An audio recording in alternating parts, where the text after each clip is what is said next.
हम पाकिस्तान और इजिप्ट और साथ तुर्की की भी वही हालत है कि वो डोमेस्टिक लोन में 40% सूद दे रहा है अपने ही बैंकों को।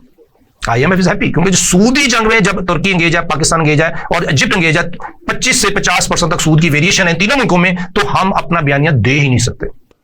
सो आज हम वापस मैं कंक्लूड करता हूं नाज़रीन कि हमारे मुल्क में जब तक हम डॉलर डोमिनेंस को लेके चलेंगे हम फाइनेंशियल टेररिज्म का हिस्सा है, हम अपने आने वाली नस्लों के मुआशी कत्ल के जिम्मेदार हैं। हमारे मुल्क की पॉलिसीज अपने ही बच्चों को मार रही हैं।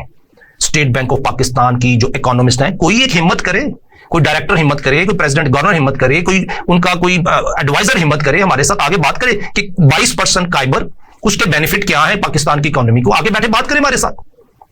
कोई हिम्मत नहीं करता। मिनिस्ट्री ऑफ फाइनेंस में से कोई ब्यूरोक्रेट, कोई उनका एडवाइजर, कोई हिम्मत नहीं करता कि वो 25-30% सूद के पीछे लॉजिक क्या है। वो कहते हैं इन्फ्लेशन कंट्रोल होगी। ओ भाई मेरे, इन्फ्लेशन कहां कंट्रोल होगी, आगे हमें बताओ कैसे होगी।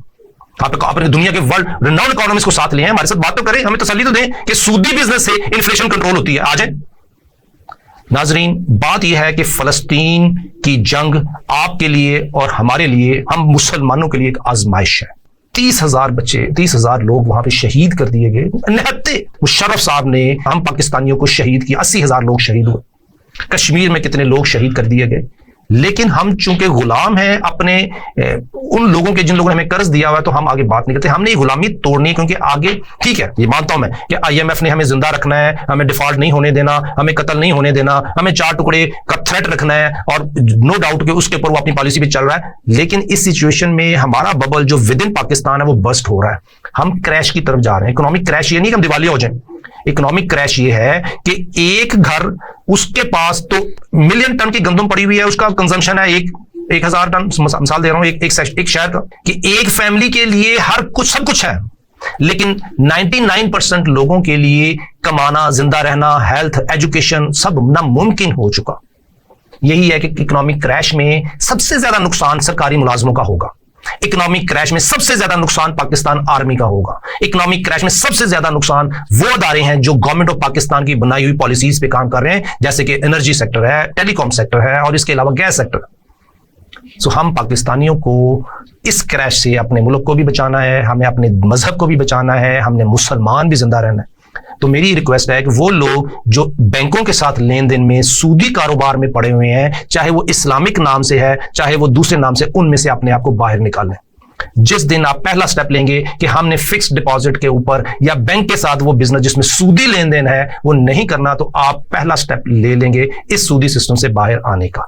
दूसरा स्टेप जो मेन है, गवर्नमेंट ऑफ पाकिस्तान से ये रिक्वेस्ट है कि वो पॉलिसीज इंप्लीमेंट करें कि हम इस जंग से बाहर निकलें। आपकी प्रॉब्लम ये है कि आप US के खिलाफ इसलिए बात नहीं कर सकते कि आपने उनसे $1 बिलियन का कर्ज लेना है, लेकिन वही $1 बिलियन अपने गंदम इंपोर्ट में, नाअहल पॉलिसी में पे करना है।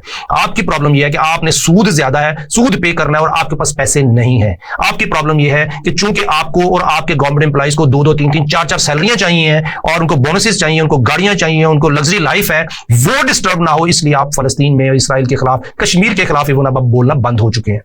वो लोग जो इस मामले में इस्लाम का साथ देंगे, पाकिस्तान का साथ देंगे, उन्हीं की इज्जत रहेगी। वो लोग जो मुनाफिकों का साथ देंगे या उस सिस्टम का साथ देंगे जिस तरफ अल्लाह और उसका रसूल नहीं है, तो उनकी ये भी खराबी है। अगर वो अपनी सर्विस में डंडी मारेंगे, उनके लिए खराबी है। जो इस वक्त रिक्वायरमेंट है सर्वाइवल की, अगर आप उन पॉलिसीज की तरफ जाएंगे तो पाकिस्तान के लिए कामयाबी है। यही हमारा आज का है कि US डॉलर हथियार है। US डॉलर हथियार इसलिए है कि उन लोगों ने इसको हथियार बनाया और ये पूरी दुनिया पे चला दिया। मिसाइल नहीं चलाया, हथियार चलाया। करेंसी, पेपर करेंसी जिसकी कोई वैल्यू नहीं, वो लैंड की और वापस ले ली। उसी में हम लोग, इजिप्ट, तुर्की, हम सूदी पॉलिसीज में फंसे हुए हैं, फंसाए गए हैं। हम इससे निकलेंगे तो काम करेंगे।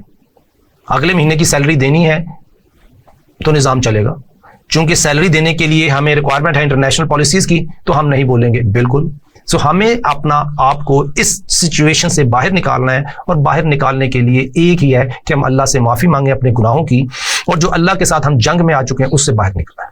नाज़रीन, प्रोग्राम सनत व मईशत में आपके साथ इस पॉइंट पे हम इसलिए बात कर रहे हैं कि हमारी सनत भी कमजोर है सूदी बिजनेस की वजह से, हमारी मईशत भी कमजोर है सूदी बिजनेस की वजह से, और सिक्योरिटी हमारी चैलेंज हो चुकी, स्टेबिलिटी हमारी चैलेंज हो चुकी। ये और चीफ ऑफ आर्मी स्टाफ जनाब आसिम मुनीर साहब को भरपूर अंदाजा है कि वो किस सिचुएशन में फंसे हुए हैं।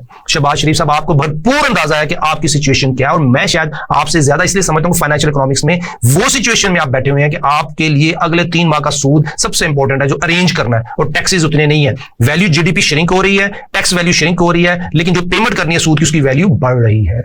इससे बाहर आने का एक ही तरीका है, अपनी इज्जत बचाने का एक ही तरीका है कि हम अल्लाह और उसके रसूल के साथ जंग में से बाहर आ जाए। नाज़रीन, आज के प्रोग्राम का वक्त खत्म होता है। अगर कोई क्वेश्चन हो तो आप जरूर हमसे रब्ता कर सकते हैं। अस्सलाम वालेकुम रहमतुल्लाह।